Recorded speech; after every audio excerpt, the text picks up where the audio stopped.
Olá, seja bem-vindo ao Ano Luz Podcast, um espaço onde vou abrir o meu coração e partilhar contigo aquela que tem sido a minha viagem no desenvolvimento pessoal, no autoconhecimento e na espiritualidade. Vem comigo neste que é o meu, o teu, o nosso podcast. Olá, bem-vindos a mais um episódio. Hoje, como nós dizemos na música, não estou solo. Estou acompanhada com alguém especial, alguém com quem me cruzei de uma forma espontânea.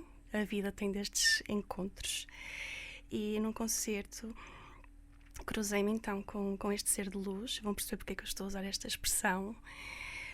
Alguém cujas palavras ecoaram de uma forma muito sutil, mas ao mesmo tempo de uma forma profunda.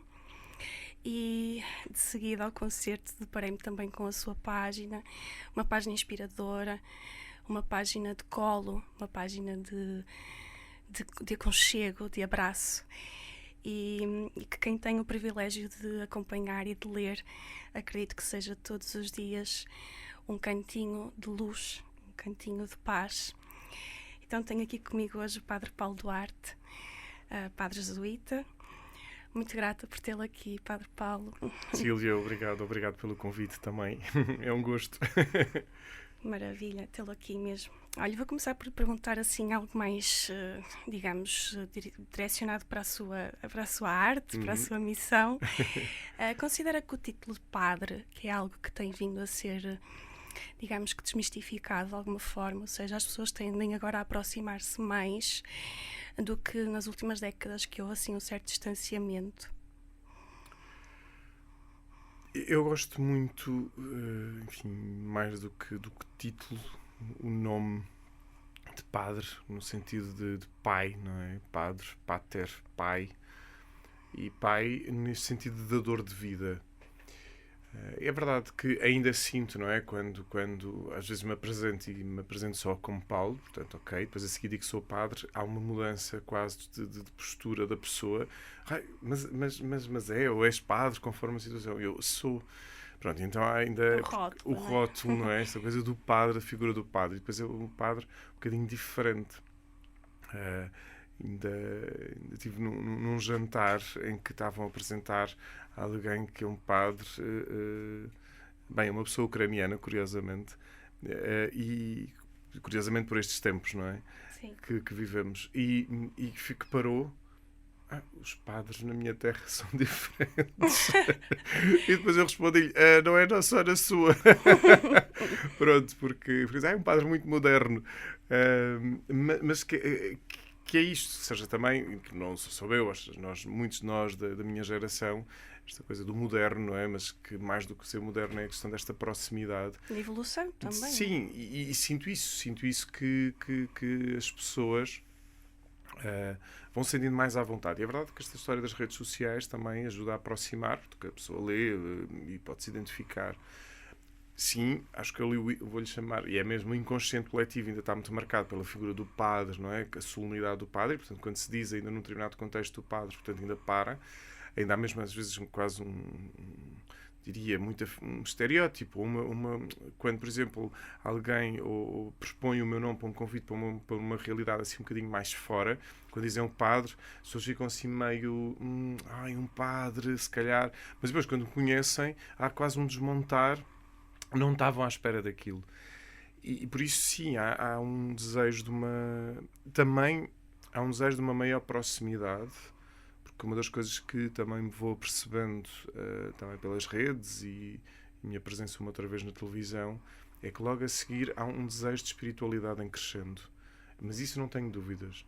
Há um desejo de uma interrogação pela espiritualidade. Não digo já pela religião, também, no caminhar deste sentido, mas há um crescendo do desejo de conhecer ou de viver de uma forma mais espiritual.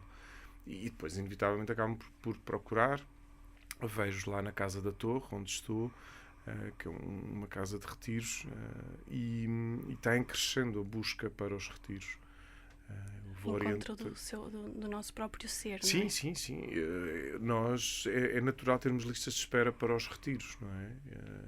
O que é pois, incrível, é mesmo, é uma busca. Não havia essa procura. Não havia de tal maneira, mas agora sim. É verdade que estes tempos, 2 anos de pandemia, depois agora toda a situação que vivemos, guerras sempre houve, e pontualmente, noutros sítios, a nós é que, enfim, não nos afetava tanto porque não eram tão próximas, agora estão-nos a afetar, está-nos a afetar porque é próxima, e não só, economicamente já nos está a afetar, e portanto estamos mais, há uma preocupação mais generalizada. Mas isso leva a uma série de questionamentos. Inevitavelmente as pessoas levam um questionamento sobre a existência, sobre a vida, o que é isto, ver a possibilidade da iminência da morte, por exemplo. Tudo isto são questões que depois surgem no mais profundo e as pessoas procuram questionar-se. E essa é a sensação que tenho também, que é, ao haver esse questionamento, as pessoas percebem que podem crescer. Porque, obviamente, há um questionamento que pode levar a pessoa a se fechar sobre ela própria, não é? Mas, em geral, este questionamento as pessoas perguntam-se, quer dizer, porquê que eu hei de me chatear com pequenas coisas quando, afinal, a vida pode ser muito mais abrangente? E há uma linha tão ténue. Muito ténue mesmo. E que bom que se possa também ver este questionamento. Agora, como digo, e ainda fazendo aqui um bocadinho a ponte com o padre Pater, o dador de vida, há momentos que nós precisamos mesmo de ajuda. Ou seja, e por isso é que as pessoas também procuram para conversar, para ter alguém que está, enfim, um bocadinho mais distante da sua vida, que possa ver outra perspectiva e possa dar uma ajuda, estando desligada afetivamente. Uma coisa é a empatia, quando se conversa com alguém, mas afetivamente somos desligados e, portanto, podemos ajudar de outra forma.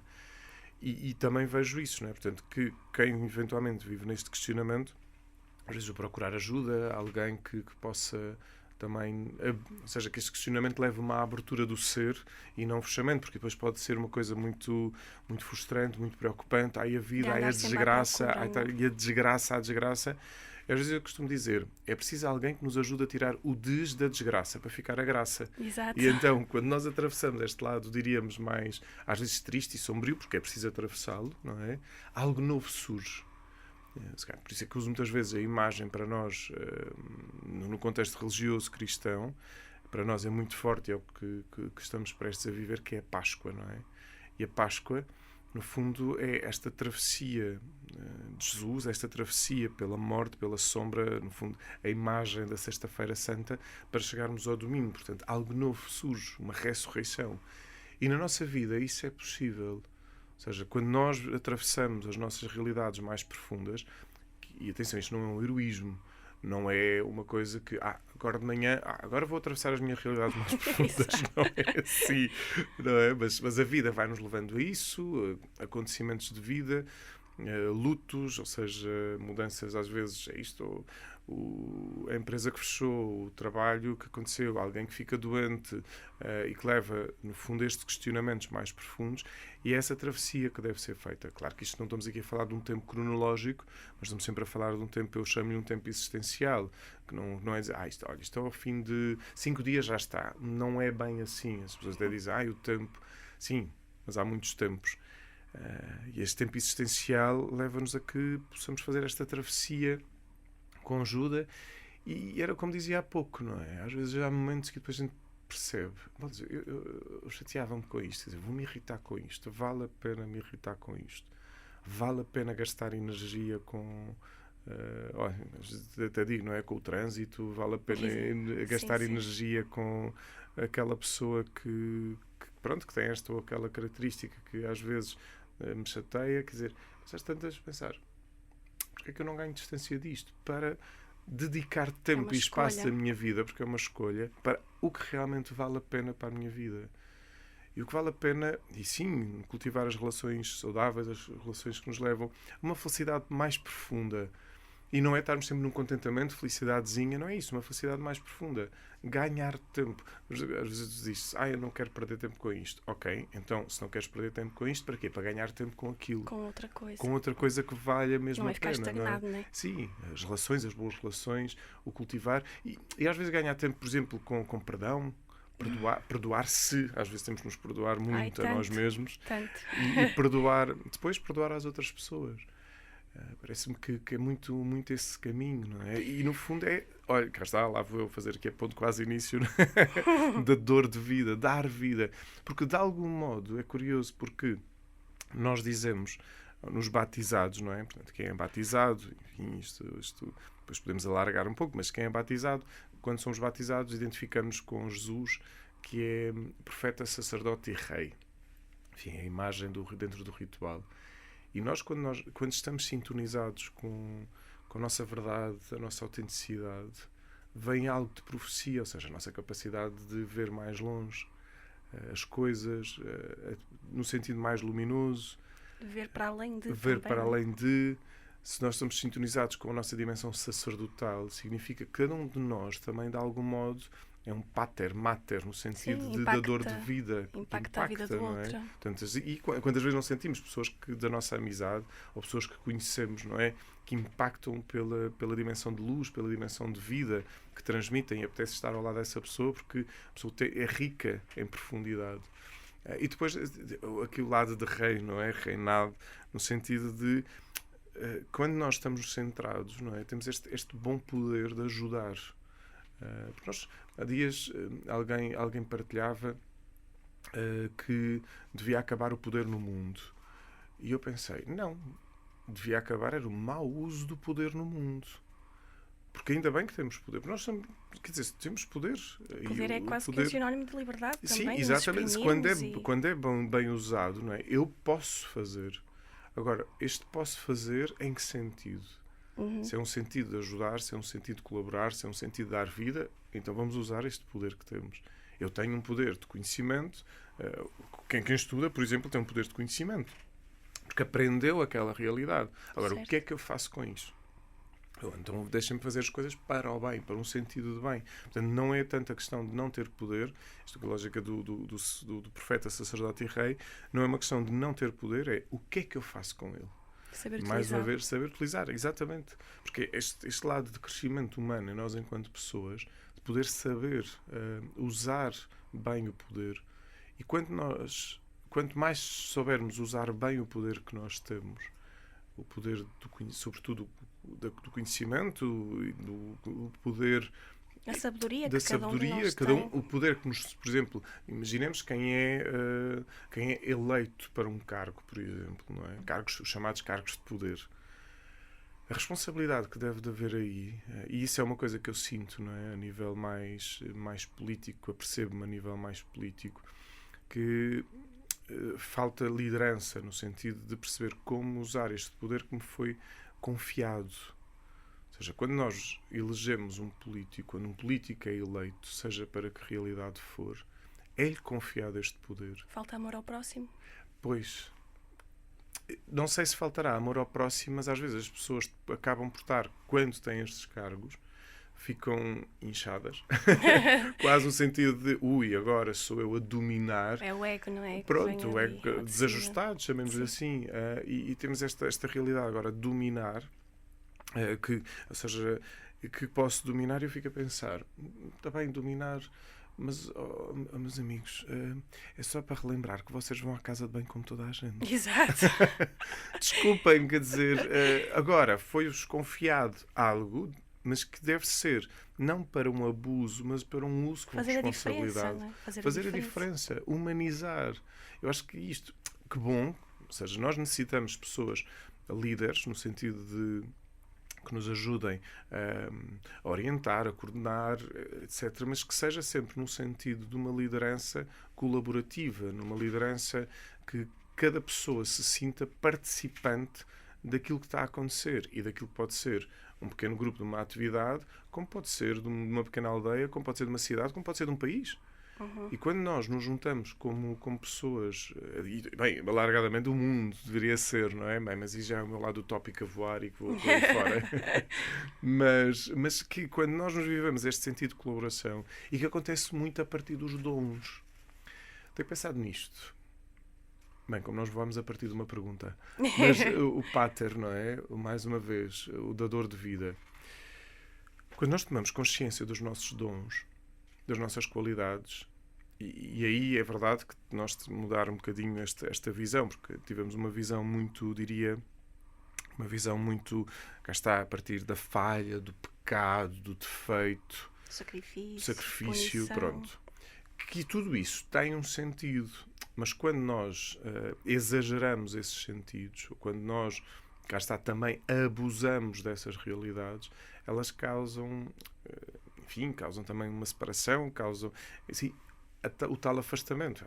Quer dizer, estamos sempre a dar na cabeça pelo pecado, pela falha, pelo erro. Quero lá saber disso. Quero lá saber disso, é isso. Durante alguns tempos, depois as pessoas viviam com medo do inferno, não é? Exato. E agora, quer dizer, o inferno está bem, filhos, olha, vão lá dar uma voltinha, deixem-me lá. Eu acho que quando eu olho para a figura de Jesus, não é? Para o Evangelho, quando olho para o modo como ele se relacionava com as pessoas, ele tirava o melhor de cada pessoa, relembrava a graça de cada pessoa, os dons de cada pessoa.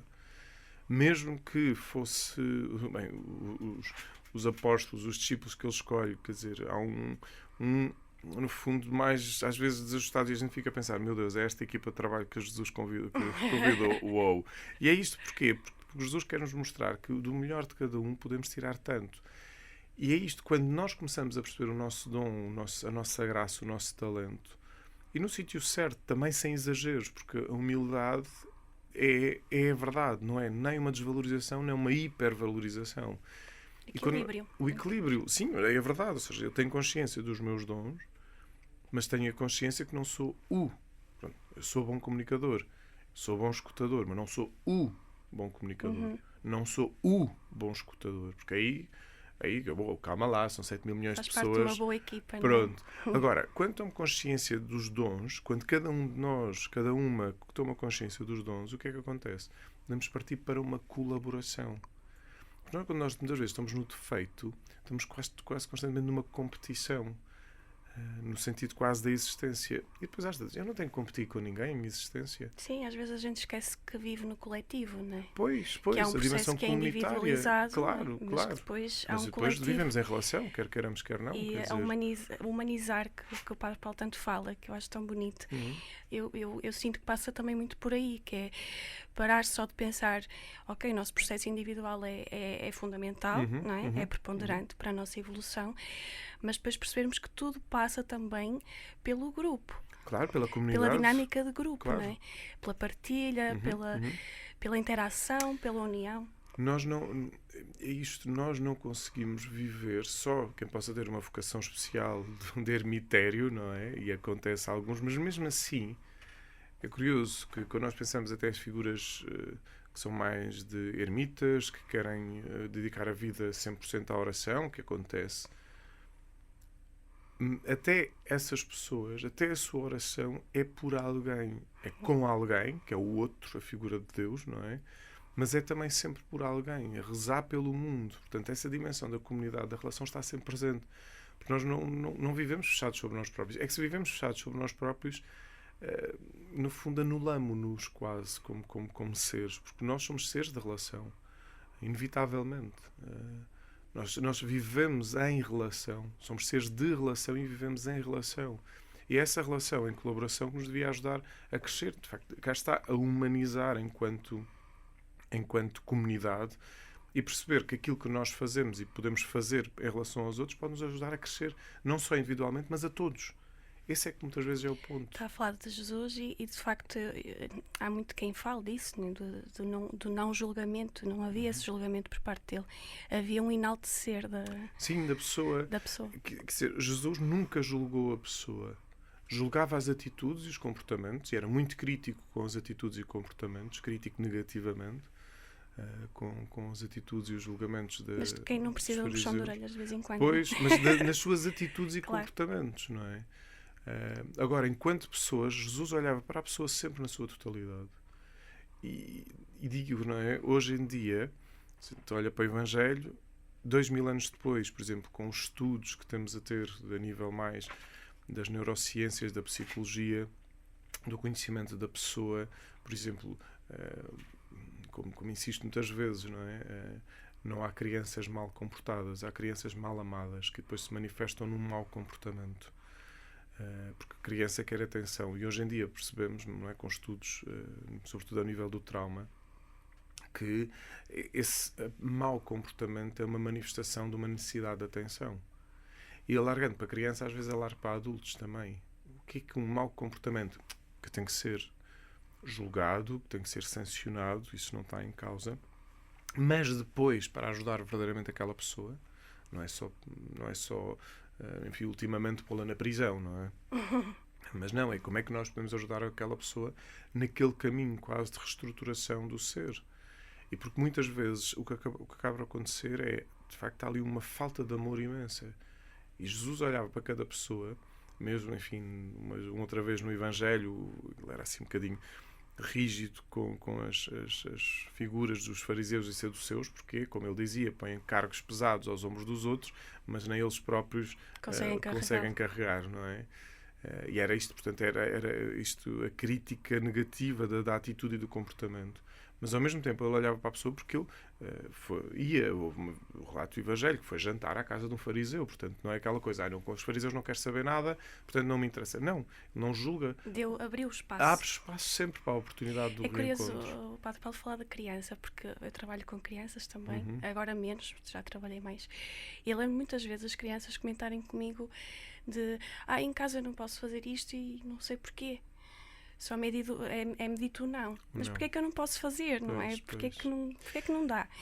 E acho que às vezes essa carência também de afeto é quase que uma carência de diálogo, diria. Sim, é uma carência de diálogo, uma carência de tomar consciência que aquele ser que está ali, passa a expressão, não é um totó.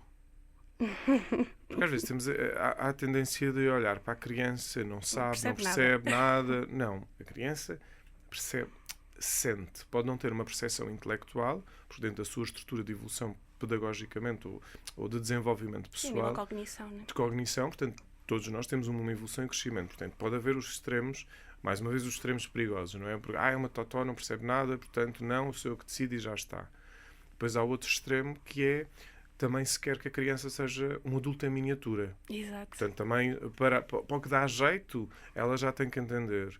Para o que não dá jeito, ela não entende. É uma discrepância. É uma discrepância muito grande. Normalmente são em questões de comportamento, não é? Sim. Obrigar a criança a ter um determinado tipo de comportamento porque, como às vezes já ouviam dos pais assim, pois, mas é que foi assim que me ensinaram.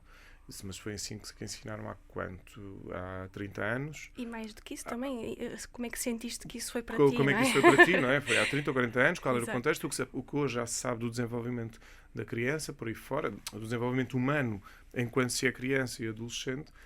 Mas há uma coisa que é, a criança tem uma capacidade... Aliás, a criança, todos nós, quando somos crianças, temos uma capacidade de sentir a realidade. Porque é a partir dos sentidos que nós nos orientamos no tempo e no espaço, não é? E temos uma capacidade de sentir. E a criança sente aquela informação e toma como realidade. Ora, se ela vive num ambiente agressivo, ou de desleixo, ou de desatenção, ela vai tomar, ou seja, dentro do seu ser, o mundo é de agressão, ou o mundo é de desatenção, e aquilo é que é para ela a normalidade. E depois vai manifestar isso. Porque foi como aprendeu. Depois o que é que acontece? E às vezes também insisto muito nesta importância da relação escola-casa, casa-escola, que é, chega a um outro ambiente e é um choque muito grande. Porque em casa às vezes é um ambiente e depois chega à escola e se apanha uma educadora, uma professora, por exemplo, mais afetiva, mais cuidadosa, a criança fica perdida. Por exemplo, se vive num ambiente de agressividade em casa, por exemplo, a criança fica perdida. Que é isto, não está habituada. E, portanto, nós perceber, mais uma vez, que nós somos, antes de sermos razão, antes da racionalidade, nós somos emoção. Aliás, e antes da emoção até somos instinto, no sentido mais de sobrevivência, não é? Sim. E depois somos emoção. E o que significa que nós recebemos a informação de uma forma sempre emocional. Ou seja, o sentir de pele, diria. O Bessel van der Kolk, que é um psiquiatra que estudou durante praticamente toda a sua vida todas estas questões de trauma, num livro muito interessante que é O Corpo Não Esquece. Ele às tantas diz a importância do abraço, a importância do afeto para dar segurança. Às vezes ouvimos, olha, estás a abraçá-lo muito, vais habituá-lo mal. Habituá-lo mal porquê? Não. Porque a criança, naturalmente, se for muito bem abraçada, vai chegar a uma altura que já se quer desligar. Se for equilibradamente abraçada. E, portanto, só que o que é que acontece com o abraço? Este toque de pele.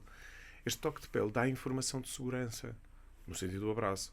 Claro que se a pele também é sensível, se há agressão, também vai sentir o oposto, o toque de insegurança. Portanto, quando desvalorização até. De desvalorização. Por isso, quando nós cuidamos no bom sentido, afetivamente, nós somos seres de afeto. Somos seres da afetividade. Inácio de Loyola, o nosso fundador, fala mesmo disto, nos exercícios espirituais, portanto, a importância da afetividade e a afetividade ordenada, chama-lhe ele. Porque nós somos seres de afeto. A realidade afeta-nos. Depois também podemos sempre a afetividade como é uma pessoa muito afetiva. O que é que está a dizer? É uma pessoa que gosta muito de abracinhos ou gosta de coraçõezinhos e não sei o quê. Não. Todos nós somos seres muito afetivos. No fundo eu não gosto de sentir, não é? Exatamente. Eu fujo de sentir. Fujo de sentir. Portanto, é a realidade. A realidade afeta-nos. E então, para uma criança que é muito mais emocional, porque a cognição, não é? Portanto, a parte da racionalidade vai caminhando, vai surgindo, não é? E por isso, mas é muito emocional, portanto, ela está muito atenta, portanto, ela tem muita consciência das emoções, mesmo que não perceba o que é que está a acontecer, ela tem consciência das emoções. Às vezes, quando os pais se zangam, ela fica aflita, fica com medo. Porquê? Porque vê que há ali uma coisa tensa, ela sente e não sabe gerir, e por isso ou foge, ou começa a chorar, Porquê? Porque, no fundo, está a ter uma reação diante daquilo. E, claro, quando depois começa a chorar e se os pais dizem não chores. E depois outra coisa que é não chores. Não sintas tristeza. Não, calma. Vamos lhe dizer, olha, estás a sentir tristeza, estás a chorar algo que está a incomodar, vamos falar sobre isso. O que é que se passa? Ou num primeiro momento é deixar manifestar a tristeza, deixar manifestar a emoção, para depois, aos poucos, com uma linguagem acessível, porque depois, obviamente, estamos aqui a falar da criança, depende das idades, depende até mesmo com os adolescentes. Depois é conversar, porque cá está, como dizíamos há pouco, não é? A importância do diálogo, a importância de dizer as coisas, a importância da relação, a importância da comunicação, de sabermos comunicar. Aprendermos a comunicar. Mais uma vez a humanidade, não é? Mais uma vez a humanidade, no fundo, a humanização. Não há poder nenhum que retira isso. Claro. Que anule essa parte. Sim. Seja entre pai e filho, ou o que for, ou qualquer depois, relação. Não, porque, vamos ver, esta primeira comunidade, vamos chamar assim, a comunidade familiar, este núcleo, torna-se a base para depois as comunidades mais alargadas. Pois, vai perpetuar exatamente o mesmo. Portanto, seja a comunidade núcleo familiar, depois o núcleo familiar mais alargado, primos, avós, por aí fora, não é? Às vezes, e depois a comunidade ainda mais alargada, quando se vai para uma realidade onde aparecem pessoas novas, que é, por exemplo, a escola. Escolar. E a escolar, por aí fora, até quando depois chegamos para o mercado de trabalho. Por aí fora. E depois a comunidade de sociedade em geral. Sim. Portanto, a forma... Se eu vivo em tensão, minha primeira informação é de tensão, essa tensão vai se espalhando, e se não for trabalhada ao longo da vida, porque é possível... E se eu vivo em colaboração, em afeto no bom sentido, isso também vai acontecer. Ou seja, pessoas bem integradas que foram crescendo num ambiente o mais equilibrado possível. Ou seja, não existe perfeição. Portanto, não vamos estar aqui com rodeios também, porque não é isso. Mas, na medida do possível, tentar o mais ajustado que é possível para, no fundo, ir havendo esse crescimento, porque isso depois vai se manifestar como nós somos, como adultos. Claro que depois, isto é o bom, isto não é um fatalismo caso não aconteça, porque é possível trabalhar. É possível trabalhar estas energias emocionais, vou-lhe chamar assim, mal digeridas, mal trabalhadas, mal vividas. É possível trabalhar. Claro que depois, se calhar, quando somos mais adultos, e daí todo o lado eventual de psicoterapia, todos os psicodinamismos que se podem trabalhar dentro de uma psicanálise, de uma psicoterapia, enfim, porque é possível trabalhar para transformar. Há abertura para isso. Nós somos espetaculares enquanto mistério, nós seres humanos enquanto mistério somos maravilhosos. Por isso que digo, não é? Como esta criação divina, à imagem e semelhança de Deus, porque nós também podemos, aqui vou usar aqui a expressão mais técnica religiosa, podemos converter. E converter não é no sentido, agora vou à missa todos os dias, agora vou ver tudo. Não é isso. Converter para seres de luz, É possível. É ser camaleónico, não é? É estar aberto ao ajuste. Aqui eu acho que até vou mais longe do que ser camaleónico, porque é mesmo uma transformação total, não é só uma transformação de pele. De pele, pois. É algo muito mais profundo. É interno. Porque é, no fundo, esta conversão que nos leva a algo em que nós sentimos que esta pessoa está no amor próprio, está no amor, está no seu lugar, está enraizada no seu lugar. É enraizada que permite, no fundo, um deslocar. Enfim, este paradoxo, não é? Quanto mais enraizado, maior o voo, quase. No sentido de a pessoa que está no seu lugar, portanto, permite-lhe, no fundo, permite-lhe amar verdadeiramente quem está à sua volta. Porque esse é o lado do amor. Amar o próximo como a si mesmo. Eu só amo na medida em que me amo.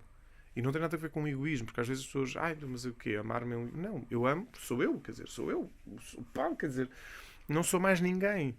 Porque às vezes também este o perigo de ser, as tais comparações, de ser como aquela pessoa. Eu quero ser como aquela pessoa. Não, aquela pessoa pode me inspirar em algo da realidade e de mim, aprendo com aquela pessoa, seja um santo ou uma santa, se calhar para nós temos este contexto de testemunho, pode me inspirar, mas eu quero ser como eu sou, porque Deus chama-me a ser como eu sou, a minha individualidade.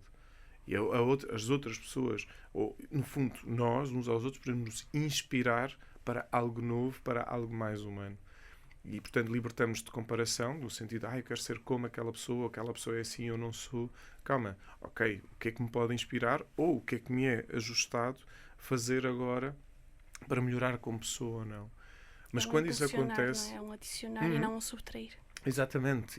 E, bem, às vezes, se calhar, também temos que tirar coisas. Sim. No fundo, no processo de conversão. Sim. Mas seja como for, esta transformação, esta conversão, ajuda-nos a sermos mais plenos. É um trabalho de vida, mas ajuda-nos a ser mais plenos. Sem dúvida. Em várias das entrevistas que o seu padre já deu, porque eu fiz algum trabalho de campo, expressou isto. Cada pessoa tem a sua peregrinação de vida a fazer. Nem todos chegam à mesma hora. Amanhã não estaremos todos melhores, nem bem, nem totalmente transformados. No entanto, todos sujeitos a saber dar e a saber receber.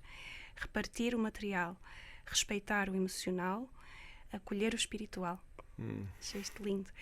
Ser peregrino é viver nessa entrega, nessa aceitação da nossa própria história? Sim. Porque o peregrino abandona-se. Abandonar no sentido espiritual do termo, o que é que significa? Que é confia. No sentido de abandonar, não é um abandonar de desleixo, não tem que ver com isso, mas é um abandonar de confiar. Quando faz caminho, dá-se essa leveza. Porque quando estamos a fazer caminho, está bem, eu até posso já conhecer o caminho, mas neste dia pode ser, mesmo conhecendo o caminho físico, como eu estou, pode ser algo diferente. Pode ser uma pessoa no meu caminho que me vai abrir à conversa, pode-me dar a fome, posso tropeçar. E logo isso são realidades da existência que me vão convidar a algo novo. E por isso nós dizemos que somos peregrinos na vida, nós em contexto religioso às vezes, mas também sinto isso, não é? Como cada dia, em sentido de peregrinação, se estamos abertos a este abandono, a esta confiança, algo novo pode surgir para o nosso crescimento. Isso eu não tenho dúvidas. Cada dia algo novo pode surgir para o nosso crescimento, como pessoas, para o nosso crescimento de perceber, porque o peregrino vai percebendo, não é? Quando leva a mochila às costas, olha, se cá está na altura de libertar coisas, olha, eu trouxe isto sem necessidade nenhuma, só porque cá está, tinha medo que me falhasse algo, portanto carreguei, e agora ao fim destes quilómetros a pensar, bolas, não havia necessidade. E o mesmo se passa na vida, se cá fomos também pondo coisas na bagagem, ou foram-nos pondo coisas nas bagagens, não é? Estávamos há pouco a falar disto da educação, não é? E à medida que nós vamos crescendo, eu disse, olha, não, há coisas que eu posso libertar. Mas mesmo em contexto religioso, a escutar pessoas que foram educadas de uma determinada forma de compreender, de se relacionar com Deus, isto foi um peso muito grande. Uma bagagem de peso muito grande e as pessoas não querem. E claro, e depois às vezes dizer, não é? Quer dizer, deitam o bebê com a água do banho. Portanto, às vezes é aquela coisa toda que vai tudo fora, não quer saber mais. E às vezes é preciso saber o que é mesmo necessário libertar. Nas muitas dimensões. Às vezes mesmo na dimensão física, na dimensão emocional, também na dimensão espiritual, que toca com o social e que, portanto, torna-se religiosa, Que é este processo de aprendizagem, de perceber, olha, o que é que eu tenho que libertar? E ao mesmo tempo, olha, o que é de novo para pôr aqui na bagagem? Que sim, que isto vai-me ajudar e que é necessário para o caminho. Ok, vou fazer descalço.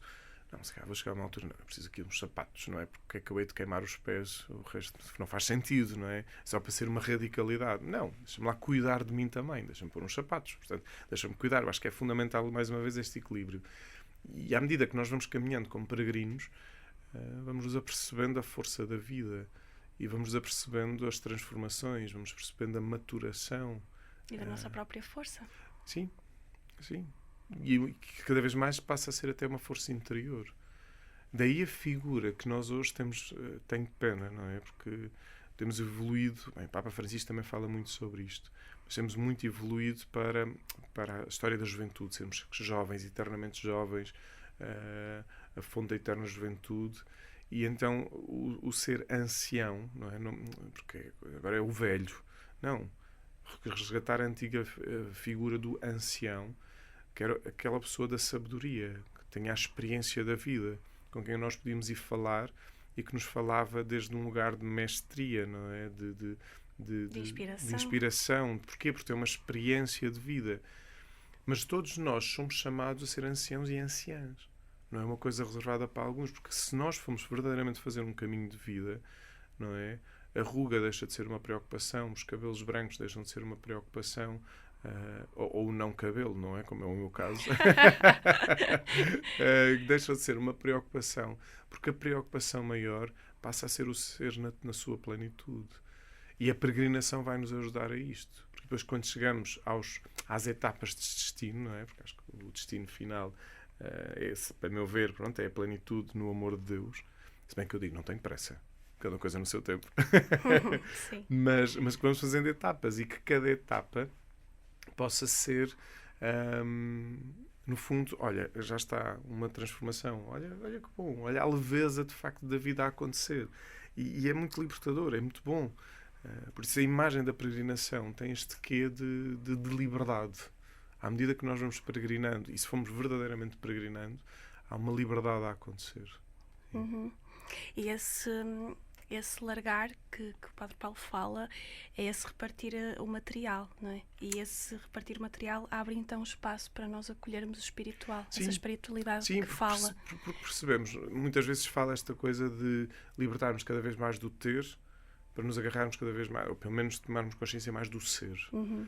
E estes dois verbos, não é? O ter e ser, que andam muitas vezes de mãos dadas, que é, claro que a gente percebe a posse, agora no sentido, mais uma vez, do poder, mas agora na questão material, é-nos dada como uma imagem de segurança. Quanto mais tenho, mais seguro estou. É verdade, precisamos de uma casa, precisamos ter uma casa, precisamos ter um abrigo, portanto não é aquela coisa, porque às vezes, mais uma vez, não é o extremo das coisas. Eu gosto muito do equilíbrio e Santo Inácio fala disto nos exercícios, o tanto quanto, não é? O equilíbrio das coisas que também é fundamental. Sim. Mas eu só sou pessoa se eu tiver a casa disto e daquilo e não sei o quê, com o carro tal, ou os carros tais para cada pessoa da família, e às tantas vive-se envolto do ter. Isso é que pode ser perigoso e pode ser uma falsa segurança, e pode bloquear a vida, porque às tantas acontece quando nós nos damos conta, às vezes insisto muito com as pessoas, que é, não vamos esperar que aconteça alguma coisa na vida para tomar consciência da importância da própria vida mais plena. Porque é quando acontece, às vezes, infelizmente, um acidente, uma morte, às vezes as perdas, não é? Que de repente, gastei tanto da minha vida com o que não era necessário. Mas também digo, não é uma fatalidade, obviamente é um processo depois mais doloroso de transformação, é um luto, não é? Mas se eu vivo agarrado à materialidade, que ela é importante, não é? Não ponho sequer em causa. Ela é importante. Mas se faço disso a minha vida, então depois onde é que fica o ser enquanto pessoa? Esse ser é a base da espiritualidade? Esse ser é a base da espiritualidade. Esse ser porque cá está, se eu tenho consciência de quem sou, eu sei do que preciso. Podia ter vindo a pé de onde vivo até aqui. Se calhar íamos demorar um bocadinho mais, não é? Portanto, íamos combinar, mas uma série de coisas que não deixava de fazer. Mas pronto, que bom.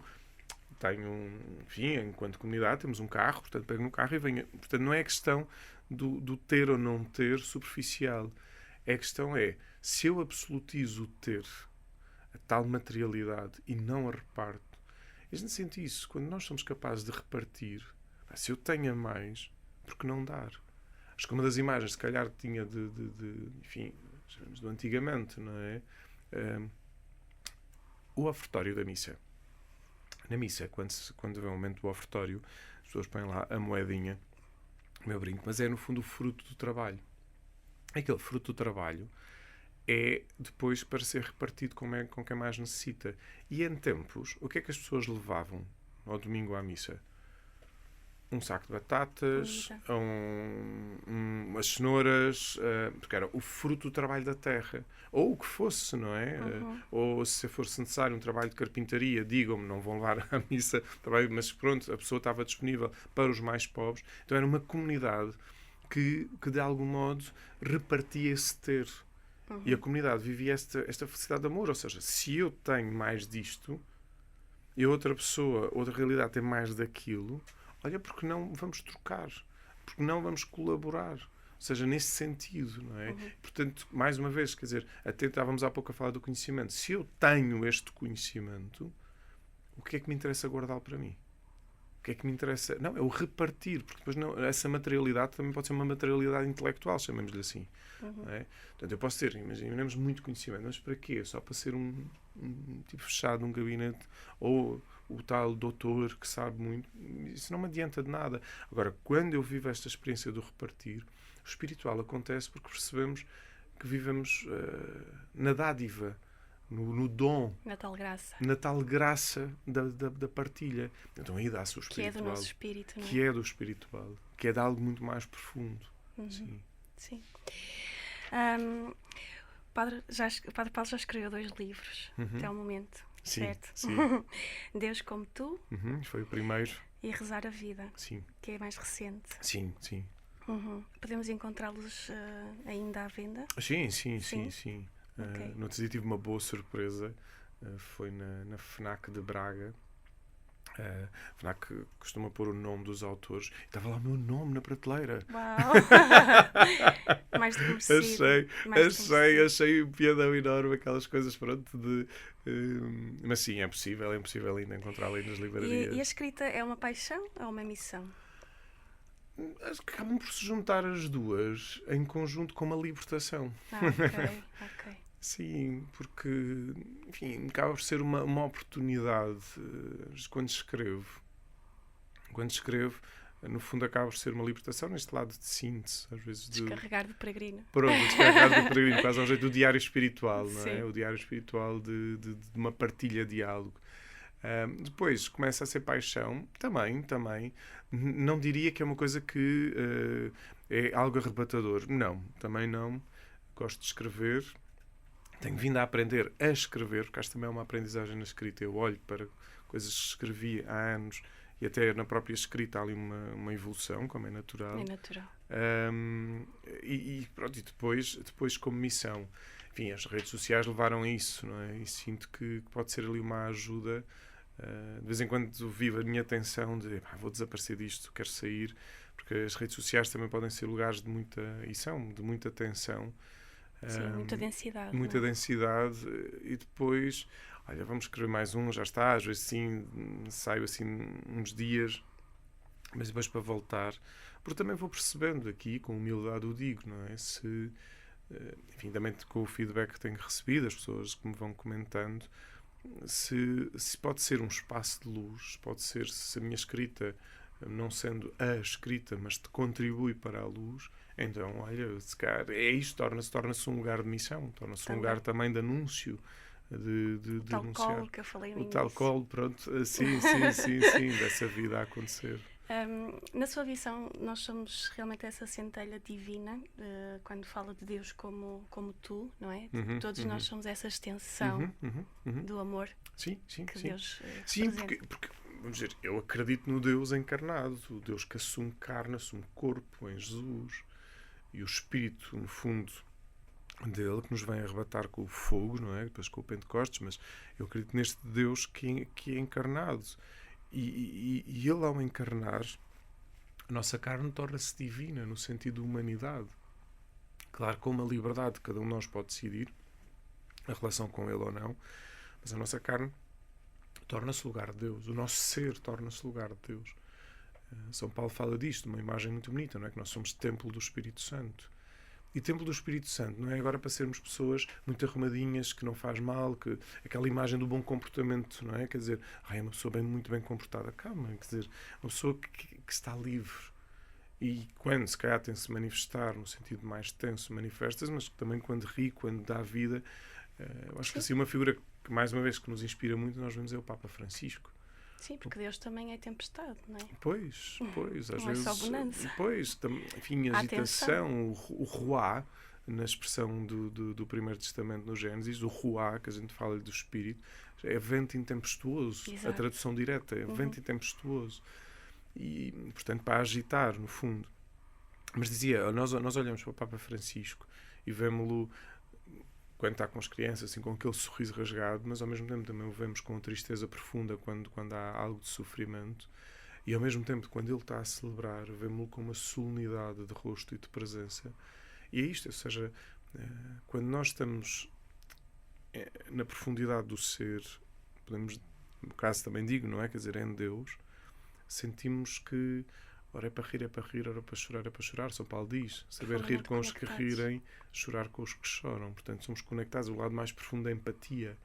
E Deus é empático. Deus é profundamente empático. Encontra-nos e quer nos encontrar em profundidade. Sem dúvida. Em rezar a vida, o Padre Paulo fala muito da oração, fala muito da sombra, da luz. Esta oração consegue revitalizar-nos, ou seja, consegue-nos ajudar nessa travessia que falou há pouco, de passar pelas nossas desgraças, não é? E encontrar a graça, não é? Passar realmente por essas sombras que também são nossas, que também fazem parte da nossa peregrinação e que de alguma maneira nos levam então a essa luz. Oração. Se nós nos necessitamos alimentar fisicamente, não é? Portanto, vamos pequeno almoço, lanche e jantar. Não, precisamos de nos alimentar o orgânico. Também o espiritual, a nossa dimensão espiritual precisa ser alimentada. E a oração é aquele espaço de silêncio, e de silêncio com uma presença, ou seja, Deus está connosco sempre, mas ali é aquele lugar privilegiado de uma presença de Deus que me quer ajudar a fazer caminho. A peregrinação. E ajudar a fazer caminho é tomar consciência de agora é uma subida, tenho que ver esta subida que custa, agora vem um mau tempo e tenho que o atravessar, quer dizer, posso-me abrigar e acho que é preciso saber, não, vou caminhar na chuva, não, mas pode estar um temporal enorme, não, vou-me abrigar. E a oração percebe como é que eu vivo internamente e ajuda-me a fazer essas travessias. As pessoas pensam muitas vezes que a oração é um lugar, vou-lhe chamar milagreiros, não é? E como não acontece nada, deixam de rezar. E que o milagre não é uma coisa instantânea. O milagre é, no fundo, esta consciência desta presença de Deus na nossa vida, e mais às vezes até quase como que de uma cura física, que quem sabe também pode acontecer. No fundo é uma sanação espiritual. E que é inesperada. E que é inesperada, mas que o inesperado acontece porque eu tenho estado a fazer caminho. Porque eu confio. Porque eu confio, a tal segurança e a oração como esse lugar. Eu digo às pessoas, basta 5 minutos. 5 minutos de uma respiração profunda, de uma consciência, de uma presença. Claro que há dias que vão só 6 e se calhar há dias que é um dia, no sentido de um retiro mais alargado, mas esta presença de Deus que nos vai habitando, que me habita e que me ajuda, no fundo, a crescer. E por isso também lhe chamo, não é? Sendo a oração a vida do Espírito em nós, ora, o Espírito é criativo, o Espírito é criação. Então até a oração pode ser extremamente criativa. E há pessoas que a oração é feita literalmente a caminhar, outras que precisam de uma igreja, de um maior recolhimento, outras que precisam de estar ajoelhadas e estão ajoelhadas, outras que precisam... Mas desde que haja este sentido de presença, de lugar de transformação, e que o Espírito possa ajudar a transformar internamente, porque eu permito, não é? Porque vejo que o Espírito quer o melhor para mim, então essa vida acontece. Sim. Esse lugar de oração acontece em vida. É curioso porque, de repente, estou-me a lembrar nos meus vários internamentos, por causa do problema de saúde que tive. Foi um retiro silencioso obrigatório, porque fiquei sem voz e fiquei sem ouvir. E lembro perfeitamente nem me lembro do nome do padre, porque na altura tenho muitos flashes de memória, mas havia um padre que generosamente ia passando pelos quartos e que ia fazendo esse trabalho também em gentileza e em amor para connosco. E eu lembro-me de numa dessas visitas lhe pedir para ele me ensinar a rezar o terço. E depois eu ia escrevendo muito e percebi que aquele pedido de rezar o terço não era propriamente o rezar o terço, não era a oração das Ave-Marias, não era esse encontro novo, esse reencontro presença, com a minha fé. Esse sentido de presença. Sim, esse revitalizar a minha fé. Esse confiar de que, independentemente de estar naquele momento de dor, algo maior e algo melhor viria. Sim. Então é muito bonito quando o Padre Paulo fala desses 5 minutos de consciência, que basta. Não é? Porque é mesmo esse reencontro. Que depois é muito curioso, não é? Quer dizer, nós, quando gostamos de alguém, sabemos que, se calhar, há um momento que a gente vai tomar um café rápido, porque gostamos da pessoa. Mas depois, também, quando gostamos de alguém, queremos passar mais tempo com essa pessoa. O mesmo se faça com Deus. À medida que nós... Claro, estes 5 minutos basta para começar a relação, para conhecer, mas depois, necessariamente, apercebo-me, não é, que vamos precisando de mais tempo.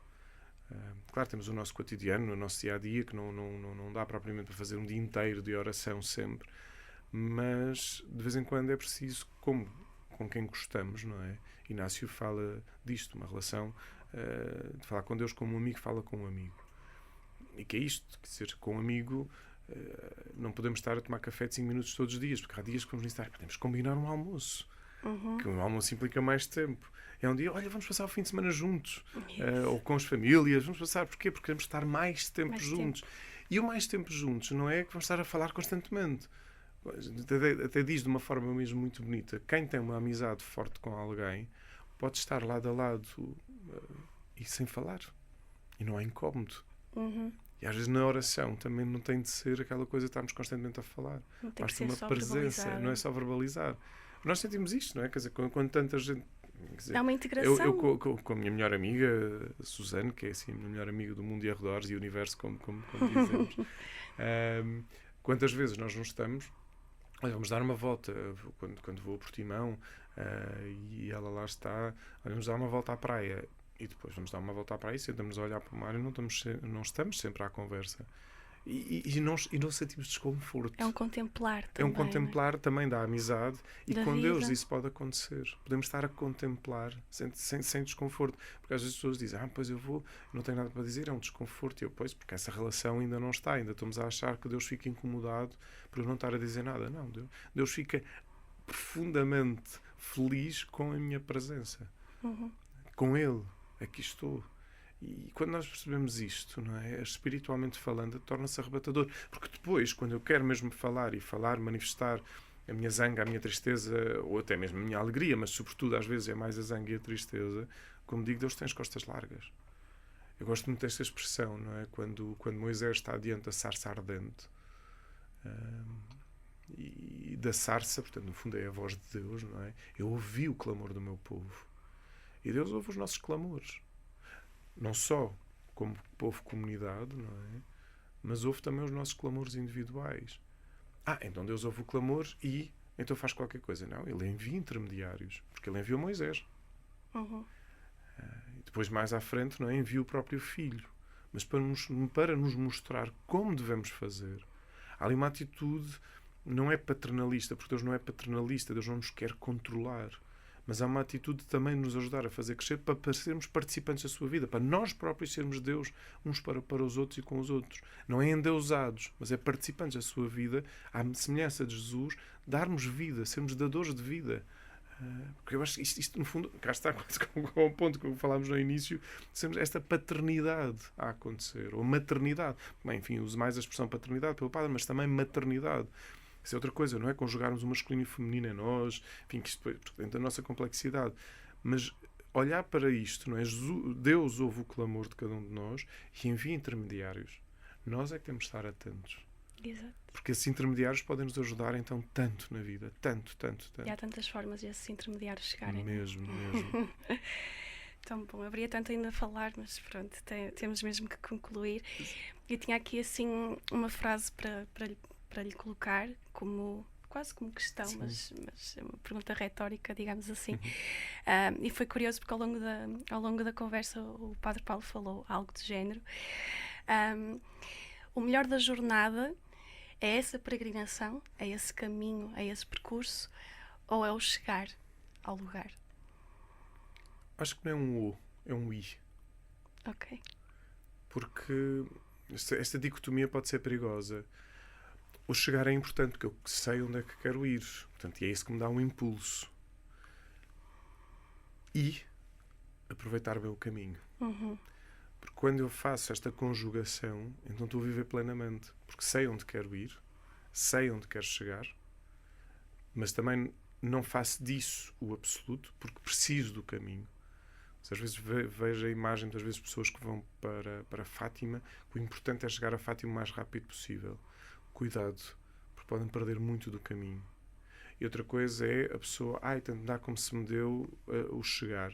Calma, porque então também pode-se andar a vaguear. Não, é importante ter o objetivo, sei onde quero ir e desfrutar do caminho, do que pode aparecer. Tão bom. Perdemos a ânsia Exatamente. do futuro do e futuro, do que vem. Claro. Tão bom. Obrigada, Padre Paulo. Um prazer, Silvia, Muito um grata prazer. mesmo. Foi assim uma viagem bonita, fluida, espontânea. Que bom, obrigado. Que possam haver mais conversas destas. Muito grata Assim pelo seu seja. serviço também, pelo seu dom, e que continue realmente a inspirar-nos a todos. Haja caminho. Obrigada a todos também que nos acompanharam. Espero que a conversa seja também uma delícia para vocês, como foi para nós. E cá vos espero para a semana. Deixo-vos um abraço imenso e uma boa semana.